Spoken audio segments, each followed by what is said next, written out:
Hey everyone, this is PM Sports Talk, the father and son dual podcast. I'm your host Preston, alongside my father Mike and Dad. How are we doing today? Hey, I'm doing great. First weekend of NFL. Let's go. What a weekend. The first weekend of NFL, and it was a very good one. One of the best opening weeks in quite some time, actually. But yeah, so let's get right into some action here. We do have some stuff that went on in college football that I'd like to go over first.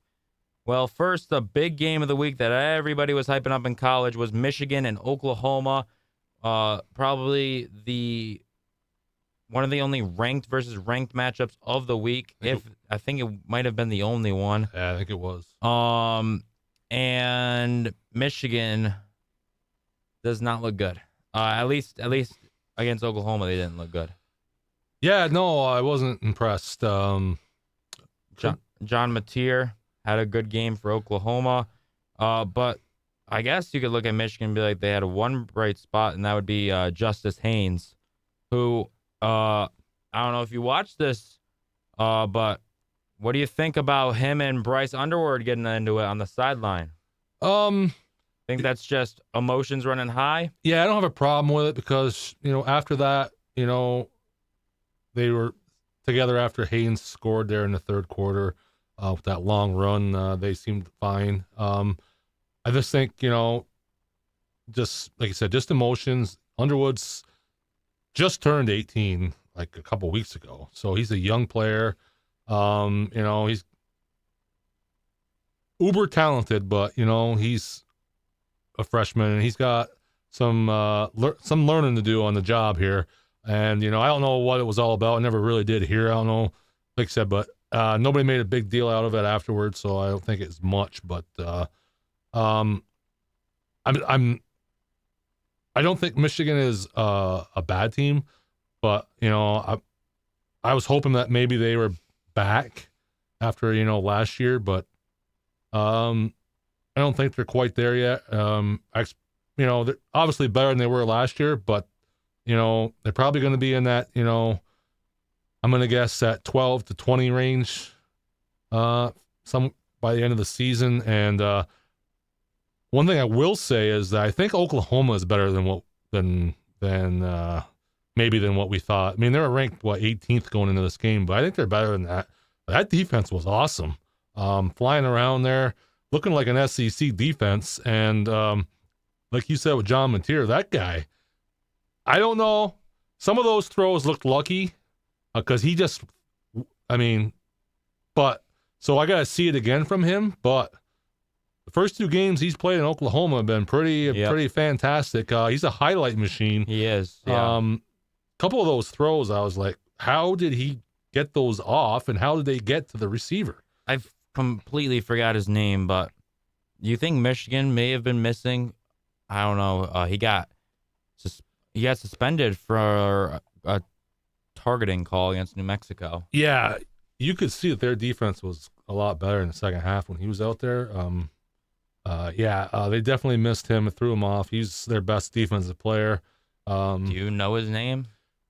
I should know it, but it's a hard name to pronounce. But he's their D tackle, the end. I think he's edge, okay. Linebacker. I think he kind of plays all over. Well, when you miss your star edge, that can affect almost every defense. So. Yeah, you could see the difference when he was out there. I mean, even as an Ohio State fan, I kind of looked at that play. I was like, really, we're calling targeting there. Yeah, that was not targeting. And targeting. When you see targeting, it's usually like when they launch their head, crown of their helmet. I think targeting, we're seeing the flaws it has over and over. Like, I mean, NFL has a completely different policy. I mean, obviously, if your head lands on the QB while you're in the middle making a tackle, you're probably at most getting a helmet to helmet, let alone ejected from the game, and then you're out for the half in the next game. Yeah, they need to do something about that rule in college because that's horrible. That was just a face mask to face mask. That's not targeting. Targeting is when you lower your head, lead with the crown of your helmet, and that was not targeting. But anyway, it's too late now. But I I don't think it would have changed, even if he'd started. I mean, it would have helped him. But, Oklahoma was the better team. They were going to win that game. John Mateer, obviously, and as you mentioned, the defense. I mean, this is a good football team, and they're in the SEC, right, along with Texas when Yeah. they joined. So, yeah, you'll definitely see them go toe to toe with some of the better schools, I think, this year. I think that Texas Oklahoma matchup is back this year, and from what I've seen, I mean, it's hard. For right now, I know it's only been 2 games, but I'd take Oklahoma in that. I think I would And too. I wouldn't look twice. I just think he's played 2 games, but let's just call it what it is. Arch Manning is probably not going to be as good as people thought. Gotta be careful when you say that because he's still learning, because this is his first year as a full-time starter. But let's be honest, he's not no Heisman or nothing like that. Not yet. I mean, Not yet. At least. I mean, he played good this last game, but it was against San Jose State. I mean, that's not a true test. So I can't judge him because No. Ohio State as your first game becoming the true starter. That's hard. That's hard. Especially when it's in Columbus. That adds 10 times more pressure. Yeah. So we'll have to see more from him. But yeah, just one more game that came as a shock to some people. The University of Southern Florida takes down Florida. The Gators. Yeah. In the swamp, correct? In the swamp, yeah. Wow. They led most of that game, and then Florida actually, I think, took the lead. All right. I really hope that all these teams look at this game, and I really hope this doesn't become a trend. But why on earth is everybody spitting on people? That you could argue that's what lost Florida this game, because USF was driving and you tack on 15 when you spit on someone right in front of the ref. And if you look at Florida's schedule for the rest of this season, they needed to win this game. Oh, it was a must. They needed to win this game. Their schedule is about the closest you're going to get to the gauntlet. It's the toughest schedule in all of college football. They are facing a lot of good teams, and I don't know how much. I looked at their schedule. I'm like, this team might win 3 or 4 games. It's just brutal. They're going to be fighting to just play in a bowl game. It's unreal. I mean, their non-conference schedule is South Florida, Miami, and Florida State. That's their non-conference schedule. Then you got the SEC schedule: Georgia, LSU, I don't know who else they play in the SEC, but whoever they play in the SEC, that's a tough game. So Texas, they play Texas too. I mean, that is unreal. When you look at teams like Penn State and their non-conference schedule, and they're playing, who they play this weekend? They played Florida International. They're playing Florida International. Florida's playing Florida State and Miami. Mm-hmm. I mean, that's tough. That's tough. I got to give them credit for scheduling those games. You might look at those teams and you could say that they're the 2 best teams in the ACC. Yep. And that's who they're playing. I mean, just another thing I want to say. I am ready to say this. I don't really care how the rest of the season plays out. The Gators have to pull the plug on Billy Napier. He is horrible. He's a bad coach. These Florida teams have been way too talented for bad coaching to hold them back from fighting for a playoff spot. Yeah, it's these games against these. I mean, South Florida is probably better than what they thought. South Florida is looking good, but you can't lose that game. You're Florida. You can't lose that game. That's the problem. He loses too many games to teams he should beat. So then when you play the really good teams, I mean, like last year they played Texas really well. They beat Ole Miss, I think. But Why do they play? It seems like they play the ranked teams better than they do the teams that they should demolish. yeah, so I'm not going to say they should have demolished this. I think this was going to be a close game because, I don't know, USF looks good this year, but yeah, that's still a game you got to win. yeah, you have to win that game. And 16 points against this team, it's kind of unacceptable. Yeah, you have to win that game. I mean, you're in a position where you got to go out and beat all these really good teams, and I mean, good luck with that. Absolutely brutal. So that was one. Clemson survived a heartbreak a close one against Troy. Man, I don't know what's going on with them. I know they won this game, but they started really, really slow. They did the same thing last year. Yeah. Remember they started slow. They lost to I think it was Georgia, and then That's right. They did lose to Georgia, and then they ended up making the playoffs. they lost like 2 games right away, and then they got really good towards the end. And I don't know if that's the case this year, same but story, it looks the same way. But like you said, they struggle with a Troy team. I mean, You almost lost to a quarterback that's named Goose. yeah, That's embarrassing. yeah. So But either Clemson's a little overrated or they're just slow starters. But man, yeah, because I really looked at it last week. Like, man, I didn't even like fault Clemson. I looked at this last week and I'm like, man, LSU's defense is so good. But then they start off slow again in this one. That's the thing, though. You can't start off slow against good teams. We saw what happened. yeah. So, LSU made adjustments in the second half.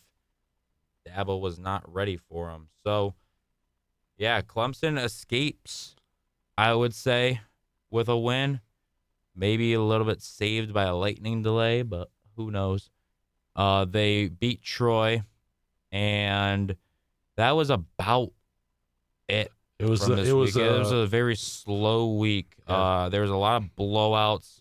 I mean, yeah. I mean, actually, there was another game, SMU and Baylor. Baylor ended up winning it in 2 overtimes. Yeah, well, yeah.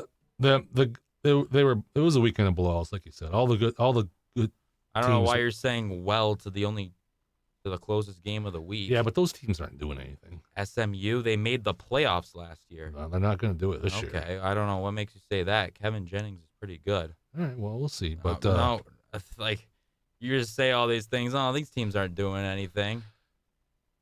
well, I mean, is SMU better than Miami or Florida State? You don't know. We'll see. I just don't. Maybe. ACC could be very competitive this Yeah, year. you're right. Yeah, we'll see. I guess. Just not Billy B's squad though. It doesn't look like Who? Billy B. Who's that? You're so slow, Bill Belichick. Oh, right. Yeah, they got a win against Charlotte. Big old win for UNC. They're going to win their next 2 or 3 games, so they'll be 3-1. But they don't play another good team until after that. So we'll see where they're. I mean, if they turn around, I'll be shocked. But yeah, I just don't see that happening. But Let's take a look. All right, forget this. We will probably have a better week next week, I would hope. But yeah, next week there's some good games. let's get into the moneymaker. The NFL is back up and running schedule, and I mean, we had a lot of nice games. I mean, about almost all of them are pretty close. Let's start off with our 1 o'clock, or excuse me, let's go all the way back to Thursday, shall we? I know you forget about those 2 Cowboys- games before yesterday. Cowboys and Eagles to kick off the season. And to kick off the season before a play is ran. How about Mr. Jalen Carter getting ejected for spitting on Dak Prescott? You know, it's no secret when we talked, I can't stand him he's a great player, but he's just, I don't want to say idiot. That's strong. I don't know the kid, but you just get that vibe from him. Like He makes. he's a bonehead. It's I think an appropriate way to put it would be he makes very emotional decisions, rash Yeah, decisions. yeah, he's it's I just mean, you look at I they did show a closer look. It was absolutely ridiculous. Dak spat like I guess he baited him a little bit. Dak spat like right in front of him, and then he kind of was like, "Hey, you trying to spit on me?" And Dak kind of like shoved his way through his offensive line. And was like, "Why would I try to spit on you?" And then that's where he spat out the saliva right in front of the ref, and then he was kicked out of the game. Literally the first play. man, that's disgusting. There's nothing worse than spitting on a person. He deserved to get kicked out. I'm glad he got kicked out. Um, thing of it is, he almost cost his team the win there. They're very lucky to get that win. I mean, like I said, he's very emotional. Doesn't think He's got to. They've got to figure out the behavior. He is too talented of a player to be getting thrown out of games like that. And stupid penalties. totally changed that whole outlook of that game. Because you saw what happened, right? He gets kicked out of the game, and the first drive, Dallas goes run, run, run, and they ended up scoring at the one with Javonte Williams. Yeah, they don't run if he's in there, and yeah, they went right up the middle, right, right He down. was getting like 6, 7 yards per carry. Yeah. They were just running wild, I guess. If CeeDee Lamb makes a couple catches there and at the end of that game, they probably win. And the Eagles would have lost that game. So they got lucky. They won the game. But yeah, that's a good point. CD did make a lot of crucial drops. What else? From that game. The two things I take out of that game is Dallas's offenses, I think, is going to be pretty good. Their defense, though, can't, obviously, without Micah Parsons, had no pass rush. There's just one. I want to go back to the stats. Dad, is there a reason? I mean, AJ Brown had one target the entire game. They have, of course, nowadays we have those next gen stats. I was taking a look at some of them to see like, wow, was this guy not getting open or something? Next gen stats says he did not record a single route win, which means he didn't win his route. They had a good game plan against him. Yeah, good game plan. Took him right out of the game. They have a good secondary at Dallas. That's one part of their defense that's good is their secondary. So it looks like Jalen Hurts really liked throwing it to his tight end Goddard, and it really does say something how the wide receiver 3 Dotson had probably the most production the entire game. Yeah, he was getting single coverage and Brown's probably getting double covered, so it makes sense to me that he'd be open. And that game, Philadelphia won that game because of Jalen Hurts. His running. He was running. He was able to adjust. Yeah. And obviously you got a difference maker with Saquon. Obviously he didn't get his, beautiful triple-digit yards, but he had a touchdown, ran for 60 yards. Yeah, a good team win for Eagles, but I agree with you. They did escape. Did escape. They got a lot of favors and from Dallas's end. So Eagles start off the season 1-0, but maybe this Cowboys team will be a little better than we thought. I agree. Their defense is going to take a step back, but that offense, I think you're going to see a lot better production.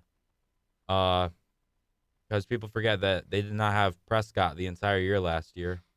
So yeah, their offense won't be the problem. It's their defense. So let's go ahead to Friday's game in Brazil. The Chargers and Chiefs. Oh, wow, you don't look very happy. I just don't like these international games. Why are we playing football in Brazil? I mean, it just drives me insane. How? It's an American sport, and they're trying to gain worldwide popularity. Have you never heard of marketing in your life? Yeah, but the Premier League in soccer is huge, right? Do they play games in the U.S.? Meaningful games? No, they don't.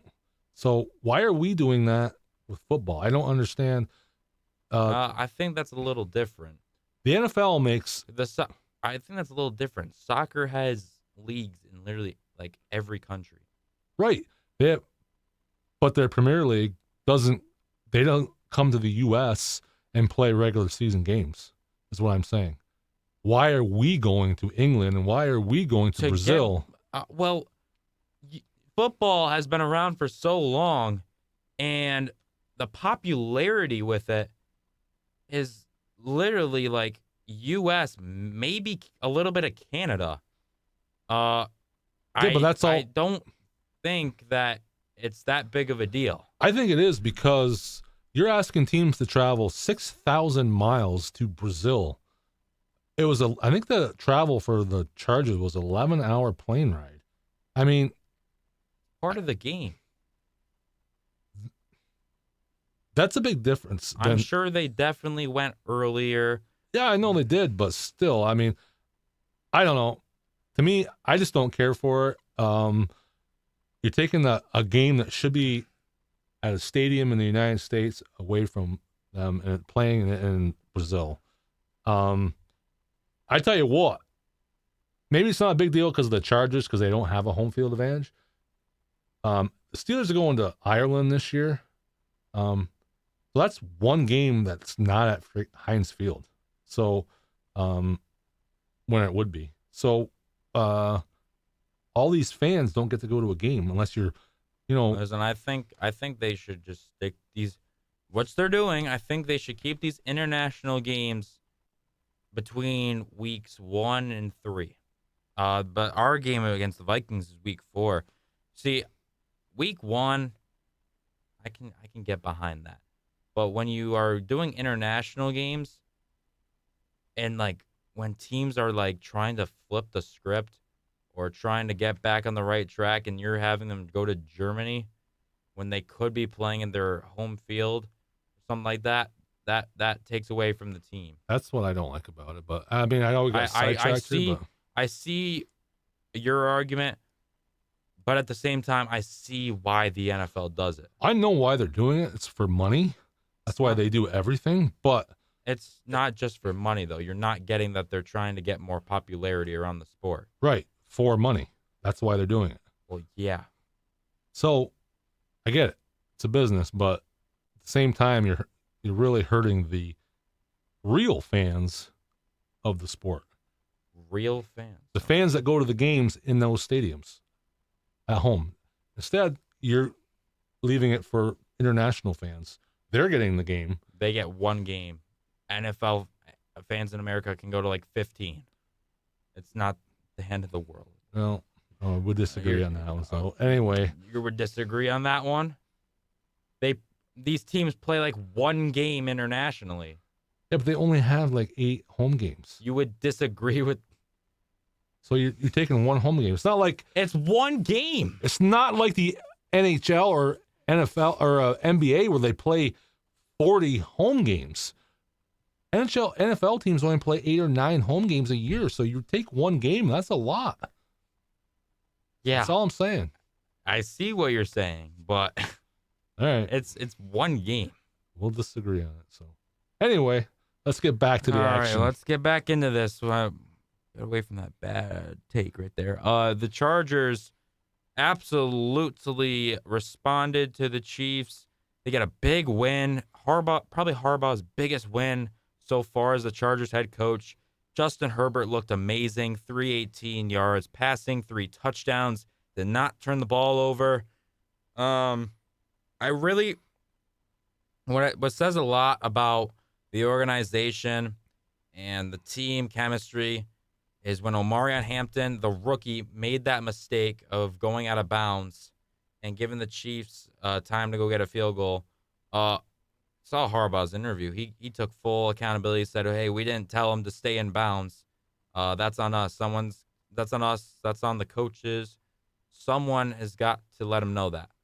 It looks like a couple other key players. Quentin Johnston had a big game. In this game, he looked like his TCU self. And also, I really liked what I saw from Keenan Allen. He is He's old. He's getting older, but he is definitely a valuable guy to have in the slot in the league still. Yeah, this was a good all-around game for the Chargers. They were the better team throughout. And So and then you look at the Chiefs. Obviously, the biggest storyline for them, what the future holds for this season for Xavier Worthy. And ladies and gentlemen, again, the Chiefs have injured their own receiver with their own player. Last year, if you recall, we had a whole conversation about how freaking Patrick Mahomes tore Rashee Rice's ACL.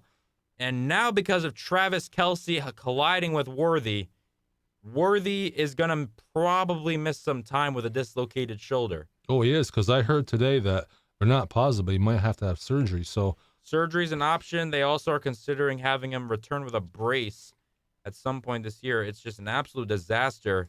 If you are, I just want to, if there's a crowd out here that is into fantasy, I definitely take a look because of Rashee Rice's suspension. Now you're going to miss Worthy for some time. I've definitely look into Hollywood Brown and Juju Smith-Schuster getting a lot of those targets.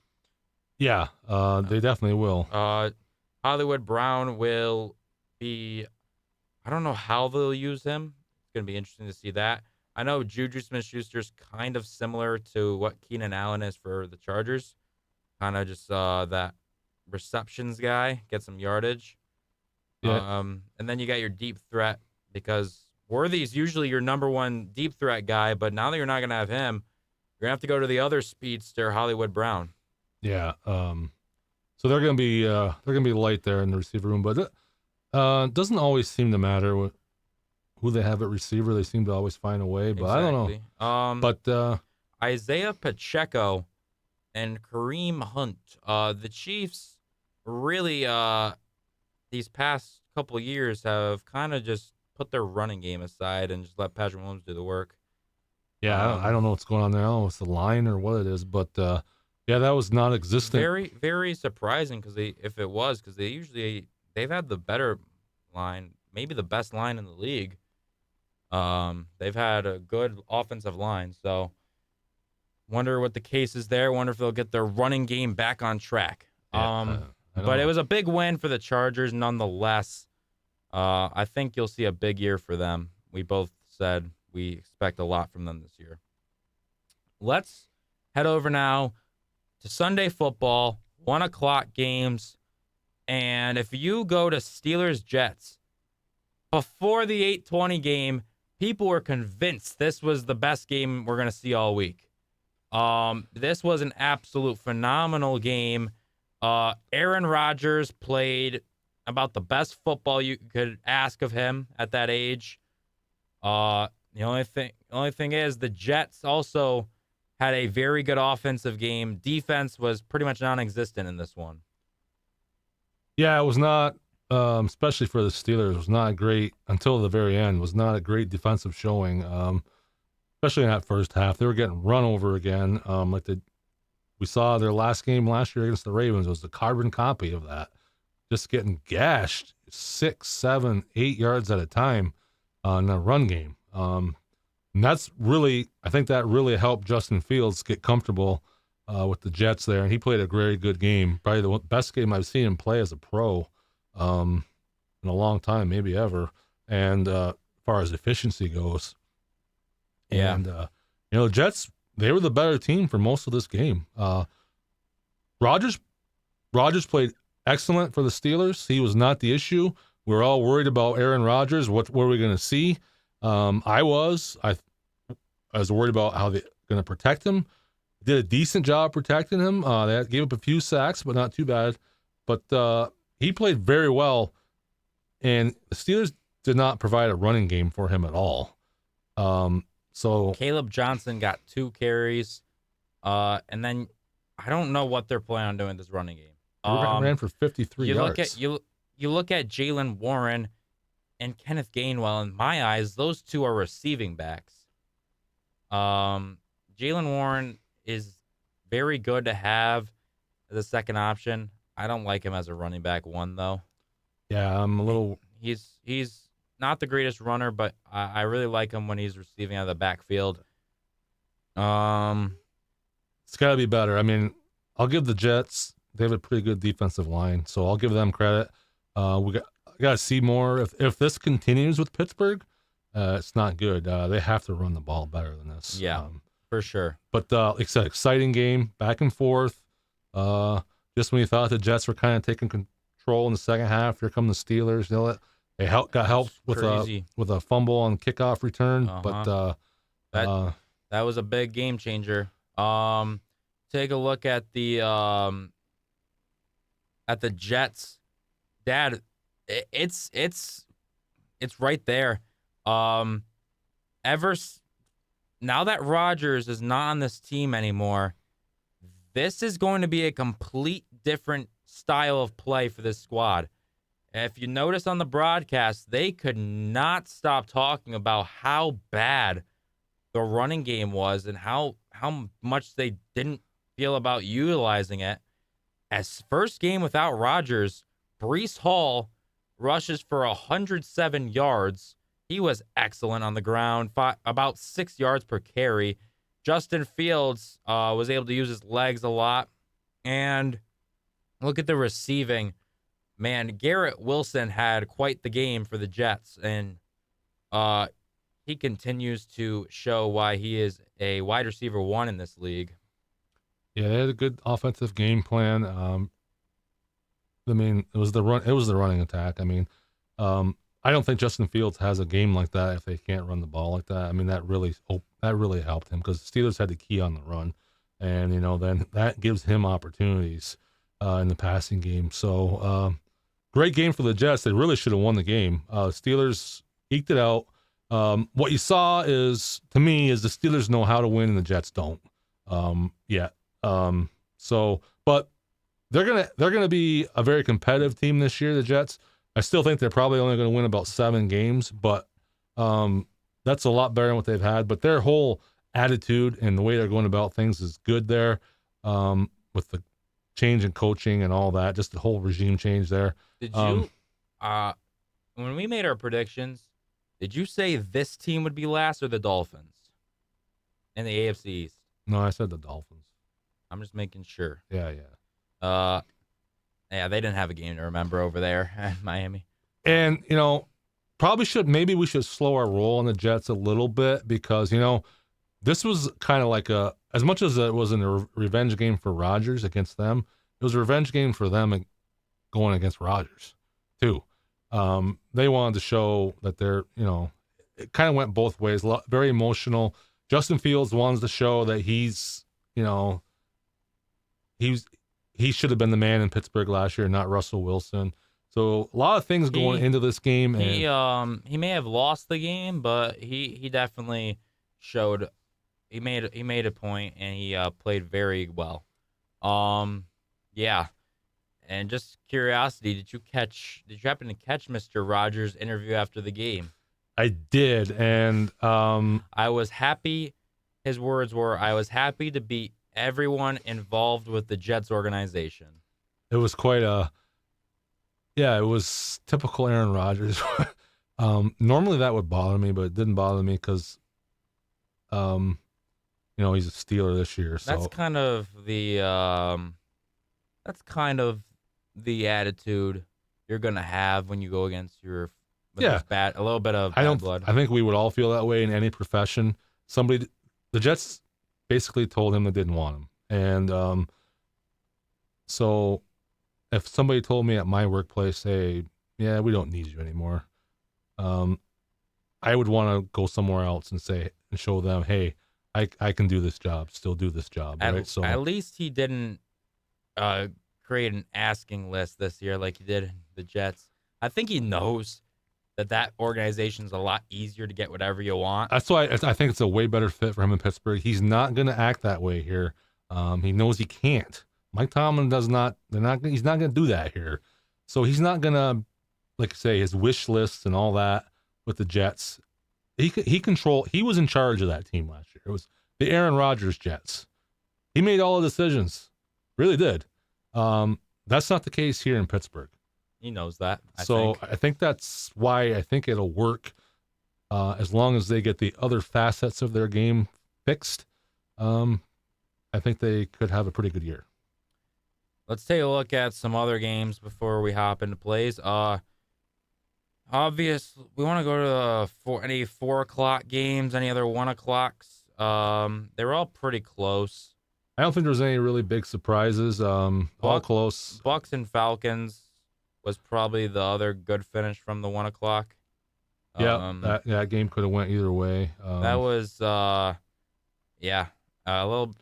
Let's just say Chris Boswell and Younghoe Koo were opposites yesterday. Yeah, yeah, they had a chance to tie that game, and he missed I don't know what it was, It was 40, like a 40 something. 40-yard field goal. That was a good game though over there. Obviously, I mentioned that a lot of people thought Steelers and Jets was game of the week. Well, if you stayed up to watch Sunday Night Football, this could be game of the year. I mean, this was one heck of a football game. You look at the Baltimore Ravens, they were up 40-25 at a point in the fourth quarter, and I'm sure many people shut off that game and woke up today to see 41-40. I mean, fans were leaving the stadium. And just a point to make. I don't think anybody on the Ravens sideline, based on how the game was going yesterday, I don't think anyone on the Ravens sideline, I don't think any Ravens fans, heck, I don't even think most Bills fans expected Derrick Henry to make a mistake yesterday. And oh my goodness, the unexpected happened. And that is what led to Buffalo winning this game. Ed Oliver does the unthinkable, strips Derrick Henry. They go down and score. They're able to get a 3-and-out. And next thing you know, a guy who was called on Thursday, Matt Prater, is kicking the game-winning field goal. Yeah, that last 4 minutes was crazy. Go back to the one touchdown where it got deflected, and then Coleman just happened to be in the back of the end zone to get it. Everything went right for Everything the Bills. had to go right for the Bills, and it did. this is typical Ravens lately. These double-digit leads, they have for some reason cough them up. It is crazy. Look at the stats here. Lamar Jackson, 14-19, 209 yards, 2 touchdowns passing. At his rushing, 70 yards, a touchdown. Look at Derrick Henry. He ran for 170 yards on 18 carries, 2 touchdowns. Receiving, Zay Flowers had a day. He had pretty much all of Lamar's yards throwing the ball and receiving. He had over 143. He had 143, 7 receptions. That's 20 yards per catch, Dad, and a touchdown. Yeah. Ravens were dominating, but I mean, even the DeAndre Hopkins touchdown, that was something special. They were dominating, but I tell you, they have a history of doing this. They blow these leads. It's just crazy how they do this. And I think one big point I got to make, and I know he's talented, but I'm not a huge Lamar fan. He puts up stats, but when you see now why Josh Allen was the MVP last year and not him. Not that he played a bad game. He wasn't the reason they lost this game, Lamar. But when it comes down to crunch time, Josh Allen just delivers time after time. I mean, yes, I agree. Allen's a better quarterback. Your point is valid. I'm just saying you can't bring that up with this game and say, hey, here's why. Lamar Jackson didn't have a chance really to put this game away besides on that drive where they went 3-and-out. This loss is on Derrick Henry. And you look at that stat line and you think, Preston, how in the world could he be the reason they lost? That fumble is bigger than the 2 touchdowns, the almost 200 rushing yards he had this entire game. Oh, I agree. Lamar Jackson played about the best football game you could ask him to play. I'm just saying. It's simple. I'm not saying that he's the reason they lost. I'm not saying you are. I'm saying I don't know why you're bringing that up here. I'm just saying Lamar Jackson, those last 4 minutes of Josh Allen threw for 251 yards in the fourth quarter. Lamar Jackson's not doing that in the fourth quarter. He might do it in the first quarter when there's no pressure. But when you get down in crunch time, that's the difference between those two players. And you're right, Lamar Jackson played a good game. He's not the reason they lost at all. Fair enough. Okay. That's what I'm saying is there you go. Josh I Allen agree. might be the Mahomes, you still have to say, is the best quarterback. But if you're just going off of right now, Josh Allen might be the best quarterback in the league right now. He might not finish as, he doesn't have the body of work that Mahomes does, but the way he's playing right now, unbelievable. I just wanted to point something out. After the Bills scored that first touchdown and Nate Wiggins had the pass breakup on the 2-point try to tie it, I heard Collinsworth on the broadcast. He was saying, I really think that the Ravens are going to give Derrick Henry a chance to make amends. Well, it looked like Harbaugh retreated and just completely questioned everything because Derrick Henry was on the field for one of those 3 downs. The rest they put on Justice Hill. So, and then they call an ending around to Zay Flowers, and he just completely stumbled. And then, of course, Christian Benford made the play. He's their best corner. He has come very far with this team. Another thing is you can't punt there. You have to go for that on 4th down. It was 4th and 3? Are you kidding? They were at their own Doesn't matter. Okay. So if it's 4th down, you would rather, if you don't get it, them be able to kick the game-winning field goal right there. Allen wouldn't have to do a single thing.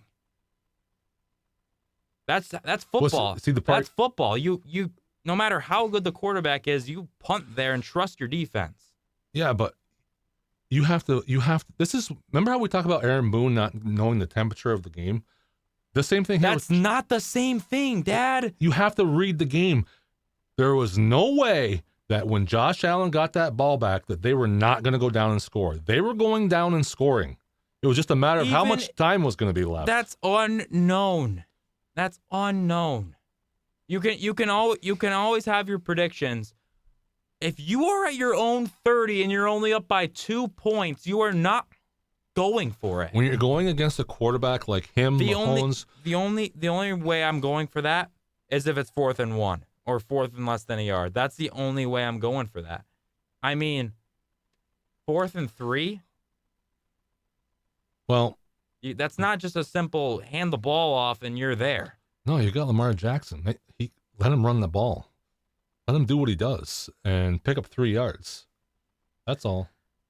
But I don't think that would have been the right call. I know the risk is too heavy. I know it's a risk, but in my mind, and a lot of guys that I listened to on the radio today said the same thing. The Bills were going to score there. Once they got the ball back, they're scoring.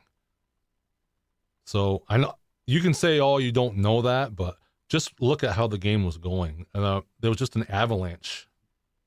I just don't see the risk reward there. Anyway, I know. Obviously, you win the game if you get it, but if you don't get it, it's too big. Yeah. You're gifting them. I get it, but I just think to me that's a risk worth taking. But hey, I know we're short on time here, so we gotta get moving. But that's just my opinion on it. All right. Well, let's get into plays of the week.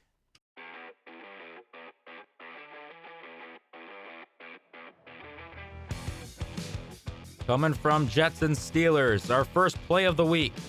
Justin Fields back to pass. Looking for Garrett Wilson. He's got him. That connection runs all the way back to Columbus for the touchdown. What a throw from Justin Fields. Wow. He never threw like that for us last year when he played for the Steelers. And all of a sudden he's on the Jets? What's going on? Coming from Jets and Steelers again. Justin Fields back to pass. 4th and 3 in the game. Gets it to Garrett Wilson. Jalen Ramsey breaks it up, and the Steelers take it. Escape MetLife. That, my friends, is why you trade for Jalen Ramsey. For plays just like that. Type what of guy you hate to go against, you love to have on your squad. And I think the Steelers feel that way. Remember when he was back in Jacksonville? He would do this to us all the time. Yeah, what a play. He shows up in big moments. Coming from Ravens and Bills, Lamar Jackson back to pass, unloading it for Nuke Hopkins. Extension, arm pulled. He's got it. Probably the least impressive Hopkins catch you'll ever see. This guy is just made of highlight reels. What a catch. He likes doing it to the Bills, too. Notice that part they cut out of the fan? Oh, man. Well, also coming from Bills and Ravens, Allen on 4th down, gotta have it. Looking, rolling, gotta put something up, tipped, and caught in the back of the end zone by Keon Coleman. What a night for him. What a grab. That started it all right there. This is what I like to call, Dad, right place, right time. Yes, sir. Well, Dad, that will be the end of today's episode. I have to do this, though. We may be a little late, but our predictions today, we'll do that first. Super Bowl. You're right. Who do you got facing off? I'm gonna go. I'm gonna go. You're gonna think I'm nuts, but I'm gonna go Ravens against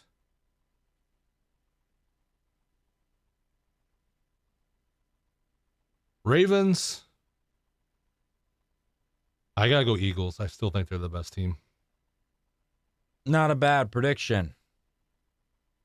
Go a little different route. Out of the AFC,